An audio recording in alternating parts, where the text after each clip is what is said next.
Welcome to the Intuitive Hour with psychic medium, author, and intuitive life coach, Michelle Beltran. The Intuitive Hour will empower you to learn how to magnify your intuitive voice.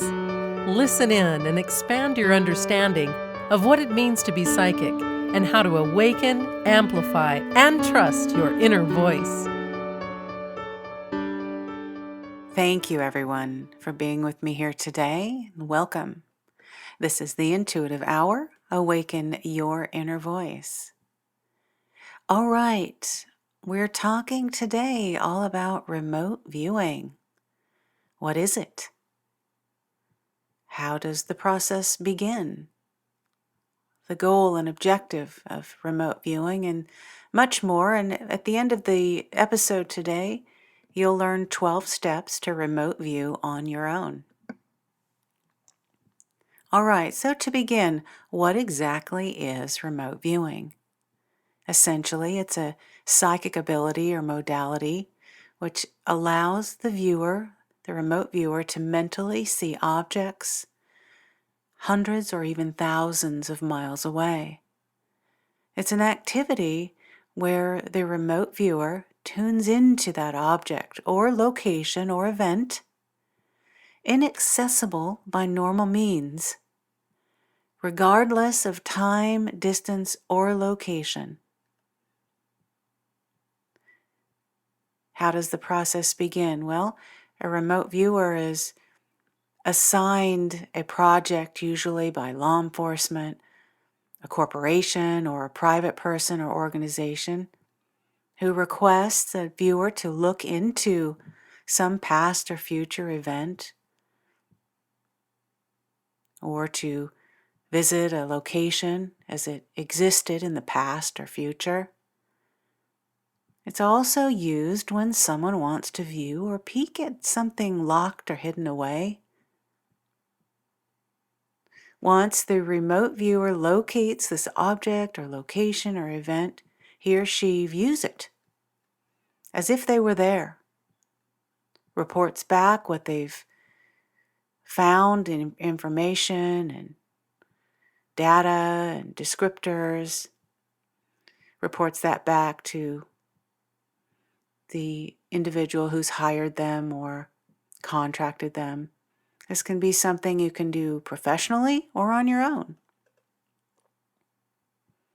The remote viewer does this by using a very structured process. You'll learn about that in our episode today, that process and the structure behind it. The remote viewer incorporates written information, verbal statements, and even drawings as they access this information non-locally through their mind's eye and through their senses. And so, what are remote viewers actually looking for? Really good question. Remote viewers often are asked, as we know, to see places or objects, but they're often situated in unreachable locations. Sometimes a remote viewer might be assigned to locate a mineral of some kind underground. A remote viewer might be assigned to locate a specific person or area or object which may be on the other side of the globe. They might be asked to describe events in the past, such as the outcome of Amelia Earhart's last flight, for example, or look inside a sealed container or locked room. Essentially, a remote viewer could be looking for anything at all. The goal of remote viewing is to receive signals and messages from the subconscious mind with the help of our senses. And then, in turn, that viewer will interpret and decode that information or data, we call it, to the viewer's conscious mind. So it's a flow from the matrix so to speak. We can think of it as something like the Akashic Records. We call it the matrix. So there's a link from the matrix. Think of a funnel, if you will, down from the matrix to the subconscious mind into the conscious mind, using our senses to receive that information. So the signals, the signal line coming through this funnel, are said to travel through the viewer's subconscious mind, then into the conscious, where the information is then deciphered into a form, verbally or materially, again through our senses. This is then gathered and reported. The purging happens through a writing process on what we call a transcript. Psychics or individuals with this ability are expected to actually view or see things without previous information or assistance. This is commonly referred to as being blind to the target. All right, one very important thing for you to know about remote viewing, that is this: you need not be psychic to remote view. There's a big difference between psychic ability and remote viewing. A remote viewing ability is a trained skill, and anyone can learn it. Okay, let's talk a little bit more about using your senses to remote view. A remote viewer relies on hearing the sounds surrounding this target location they're viewing and experiencing tastes or smells, textures that are vital or important as at this target location. Remote viewing also relies on a viewer's interpretive skills for effective analysis and a comprehensive reporting of what he or she has seen after. Once the viewer has mentally interpreted what he or she sees or observes, it's then conveyed, as mentioned earlier, onto a transcript. It's not unusual at all for a remote viewer to be very meticulously trained and have a more customized approach that only he or she uses for their session. Generally, there is a process or flow. It's not uncommon also for a viewer during a session, again, thinking of senses that we're using here, it's not uncommon for a viewer to lick the air or sniff the air as if they're actually trying to get a taste or a smell of that location right where they're at. As a viewer, you might even put your pen down and touch the air in an effort to connect subconsciously with the essence of what the target can feel like, smell like, or taste like. This is using senses in a heightened subconscious sort of way. The viewer acts as if they are at the target location and receives through their senses subconsciously. Okay, so remote viewing, I want to make very clear, is not astral travel. It's not out-of-body experience as we ordinarily know it. In fact, in her book, Harper's Encyclopedia of Mystical Paranormal Experience, Rosemary Gilley, an American researcher, some of you may have heard of, also a writer on topics related to spirituality and the paranormal, describes remote viewing as seeing remote or hidden objects clairvoyantly with the inner eye. She even mentions it's through out-of-body travel. However, it's not in the strictest sense And one does not need to travel out of your body, as in the strictest sense of astral travel as we know it, to learn the skill of remote viewing. Anyone can learn this skill, and just simply adhering to this structured process typically does lead to very successful results. Okay, let's talk about mental noise, left brain mind chatter. In the remote viewing world, we call this analytical overlay.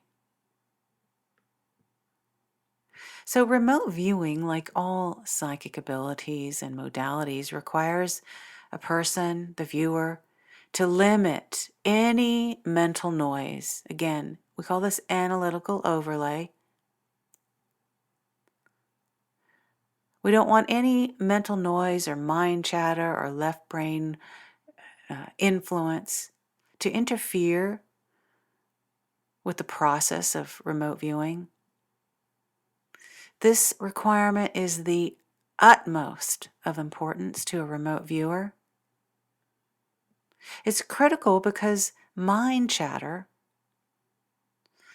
also known as or described as thoughts, worldly concerns, distractions, worries, that mind chatter seeps into the viewer's conscious mind and will prevent correct and authentic information from being received. The process of remote viewing involves training the viewer to deal with and control the pollution and illegitimate imaginations often experienced in any intuitive process. It is most certainly a viewer's inability to control mind noise that prevents clear, undamaged extraction of data and information. Remote viewing is not a psychic ability that stands alone, unaided, or disconnected from other psychic abilities. It is a skill separate from clairvoyance and telepathy, but needs the help of your senses. As we know, sight, sound, taste, touch, smell. In order to reach its full potential, these senses must come alive and be used. All right, how is remote viewing used? What do we use it for? Well, it's been used for locating missing people or objects.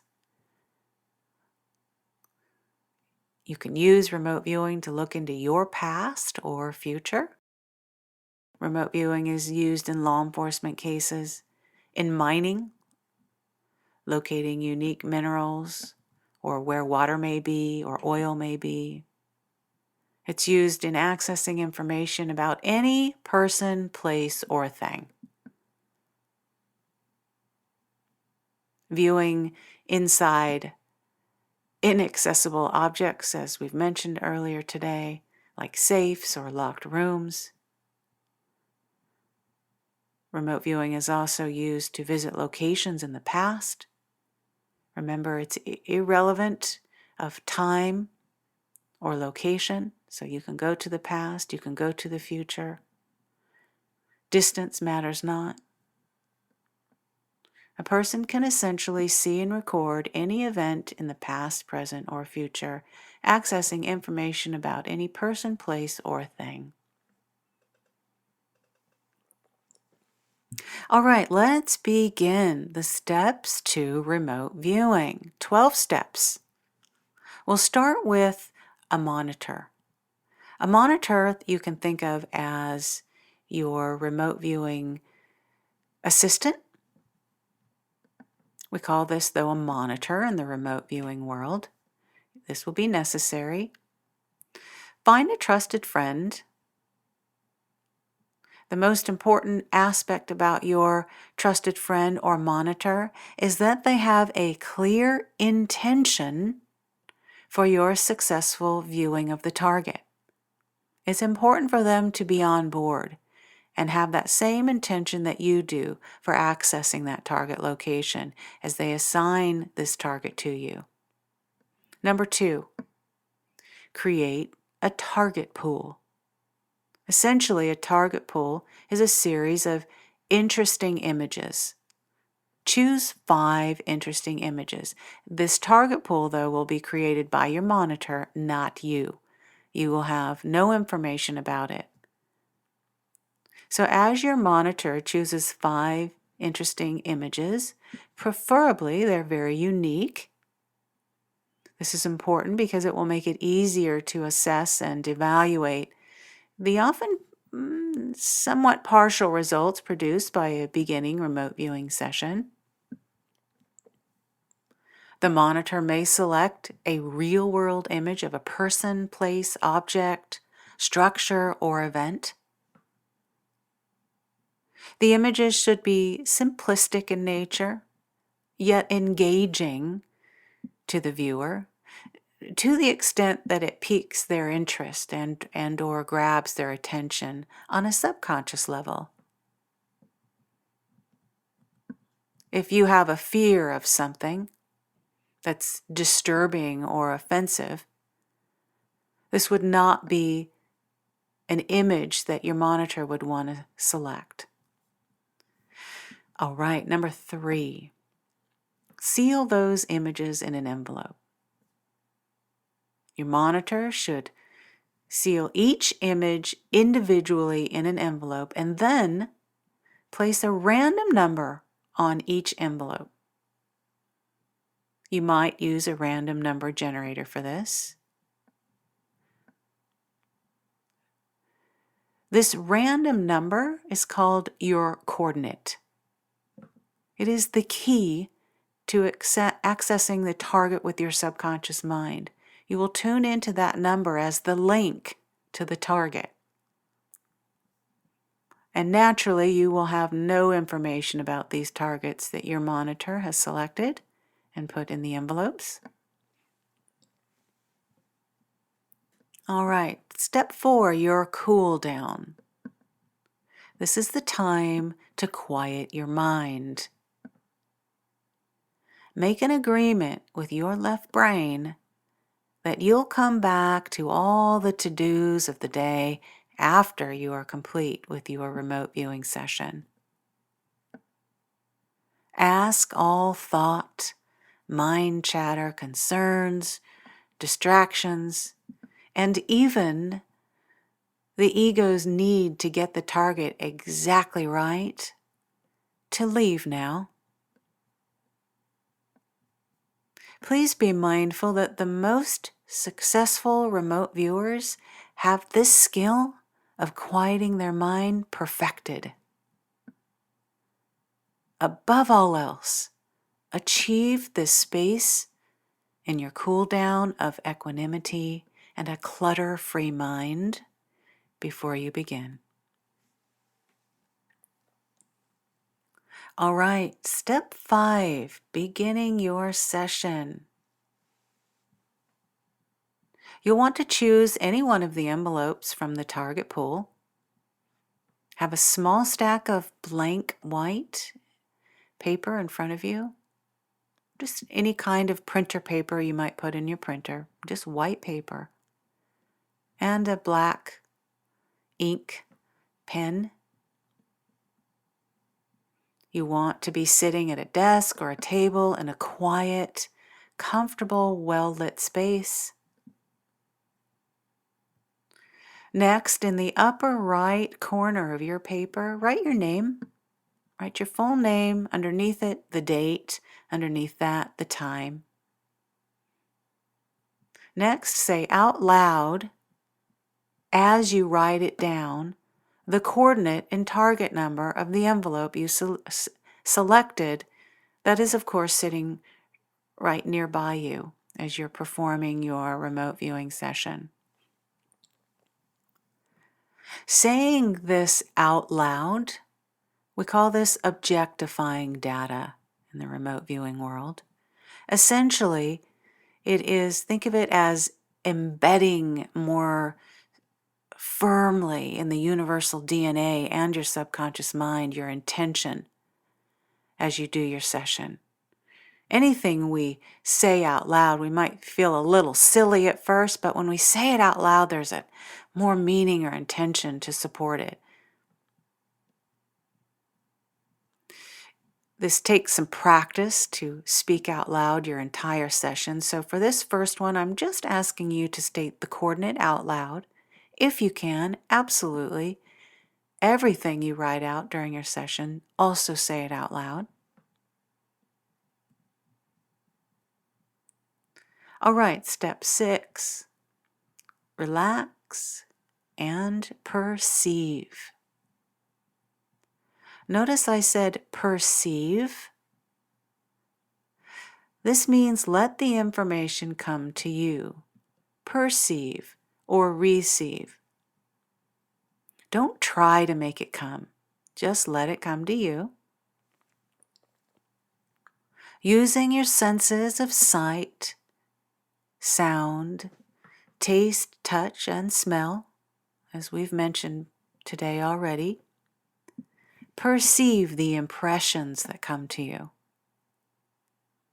Whatever that is. At first, these small bits of perception might feel fragmented. They might seem silly. They may make no sense at all. That is perfectly fine. Write it down and say it out loud as you do so.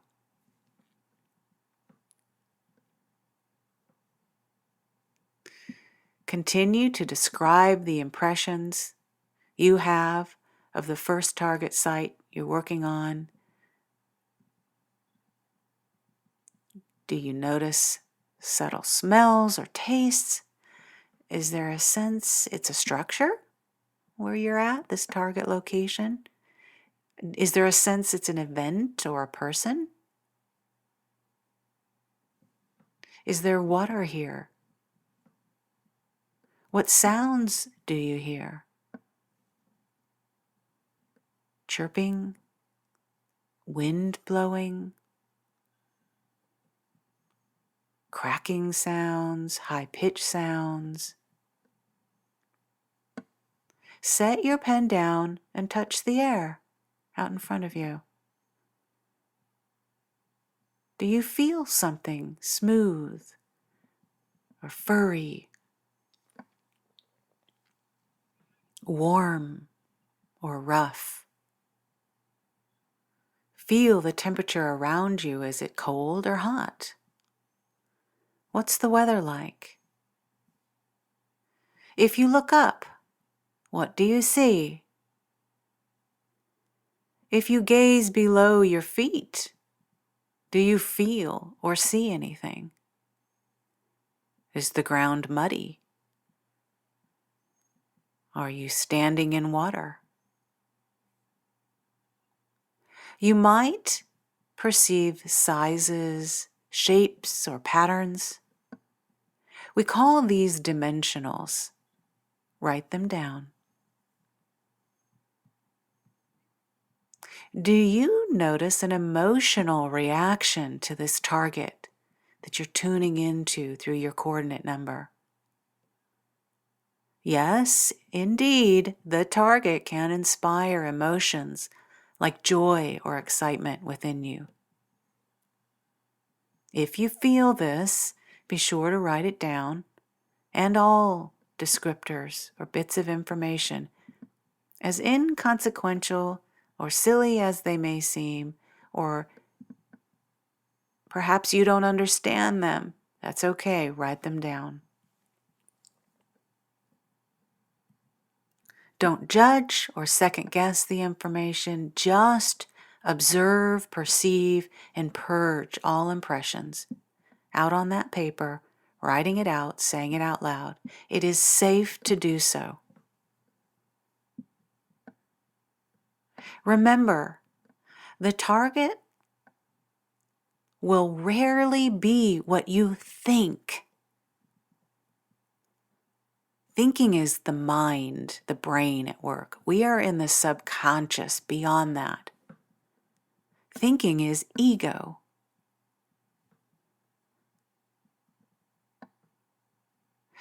The target will be what naturally comes to you with ease and presents itself to you. All right, step 7, sketching the target. This is the space where you will draw what impressions come to you. Don't be concerned with what your sketch looks like. This is not an art contest. Your sketch might seem meaningless or silly or very simple. That makes, again, no sense to you. Draw it anyway. Do you have a sense of a triangle shape? Something round or oval? Impressions of a flower and how that might look. Whatever comes to you, draw it. Upon feedback, you'll be pleasantly surprised that your sketches are a rather accurate rendition of the target. Number 8, movement and motion techniques. All right, here's where we're going to gain a, what I like to call, bird's eye view of the target.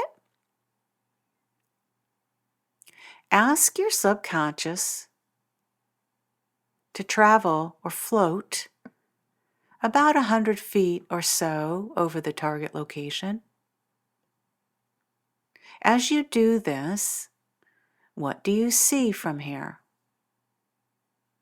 This is an interesting new perspective. Lots of data and information and impressions will come in a different way now. Does anything stand out or surprise you about the target?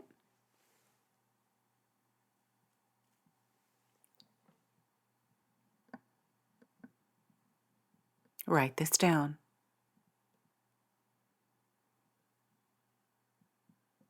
You may choose to float even higher to gain more impressions from each new higher perspective. It's up to you. The idea is to get a new, fresh outlook, bird's eye view from afar. All right, number 9, we're ending the session about now.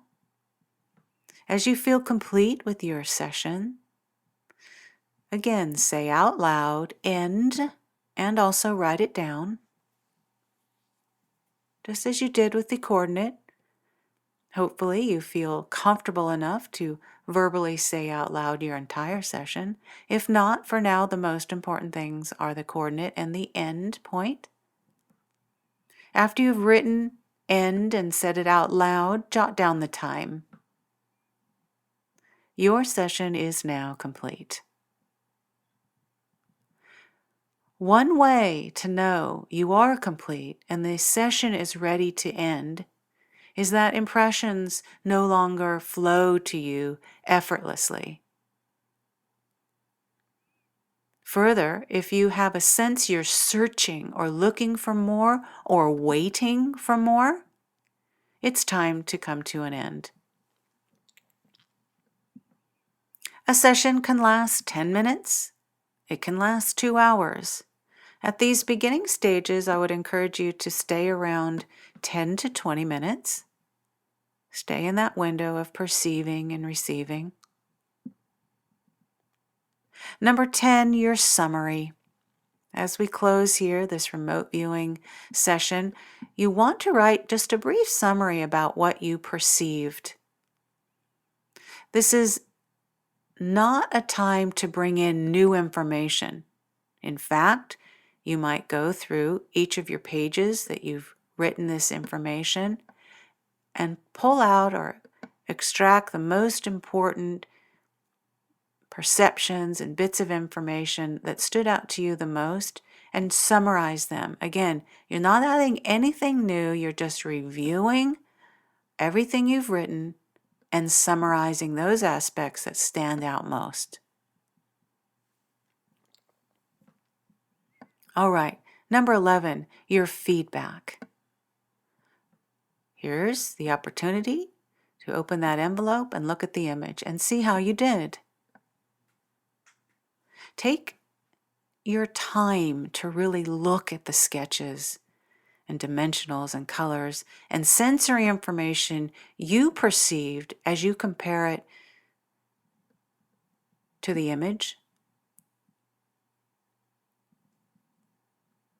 I would also recommend to make those comparisons, set down your remote viewing session, and come back to it the next day and review it again for comparisons. It's very common, the subsequent review, to see realizations and positive comparisons and connection you had to the target you didn't see the first time. You may be delightfully surprised at the outcome. Make note of all the things that were correct on your transcript. All right, the final step here, step 12 of remote viewing, this remote viewing process. Stay consistent and repeat this work. You've got a number now, a number of images in an envelope with coordinates on them. Continue to go through these steps again, staying consistent and repeating this process. The main point of remote viewing is to learn about yourself, remember. This is not just about being accurate or being psychic or nailing the target. Yes, that's great and that's fun. But this is about remote viewing is an ability that cultivates, and it's about self-actualization.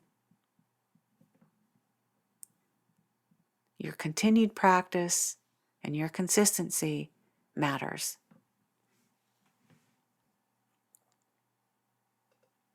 All right. In closing, I just want to summarize, it's so very important to let go of being right. The need to be right is pure ego. It's also so very important to have fun in this process.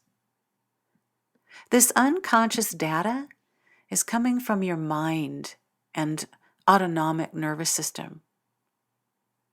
So remember that your unconscious is ever present and aware of all that is, all that ever was, and all that ever will be. Your subconscious knows what that target location is.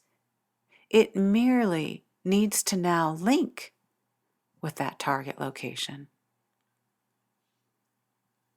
Trust that your subconscious has got this and let that process happen. It's a very subtle process, but it has a life force all its own. It does not need the help of your ego. It only needs your subconscious self to be set free.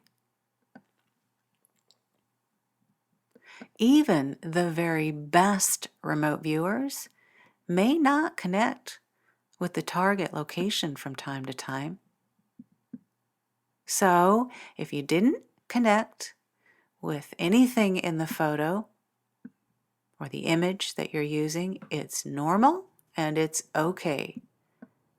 As we talked about in step 12, stay consistent and repeat and keep going. Move to your next envelope and coordinate. Again, the most important aspect of remote viewing is self-actualization.